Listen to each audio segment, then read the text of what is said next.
శివుడు ఎంత ప్రొటెక్టివ్ అంటే, నీకు ఎవడో ఒక శత్రువు ఉన్నాడు, వాడు నిన్ను చూసి ఓరవలేకపోతున్నాడు, ఎప్పుడూ నీకేదో హాని జరగాలి చెయ్యాలి అని చూస్తున్నాడు.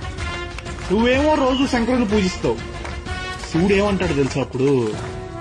నా ఎగ్జిస్టెన్స్ ని నమ్మి నేను ఉన్నానని మనసా వాచా కర్మణ నమ్మి కొలిచే నా భక్తుడికి హాని చేయాలని చూస్తే వాడు తప్పు చేసినా సరే, ఐ మెన్షన్ ఇట్, వాడు తప్పు చేసినా సరే నాకు వదిలే, నువ్వు వేయగలిగిన దానికన్నా పెద్ద శిక్షే వేస్తా. తండ్రిగా నా భక్తుల మీద నాకు ఆ హక్కు ఉంది. అలా కాదని నువ్వు వాడికి హాని చేయాలని చూస్తే ఏదో ఒక రూపంలో వస్తా, ఖచ్చితంగా నిన్ను చంపేస్తా. ఆ చంపడం కూడా అలా ఇలా కాదు, మళ్లీ ఇంకో జన్మెత్తాలి అన్నప్పుడు నీ ఒంట్లో ఆఖరి రక్తపు కణం కూడా బెదిరి చచ్చేలా చంపుతా అంటాడు శంకరుడు. అంత ప్రొటెక్టివ్ అండ్ అంత ప్రేమ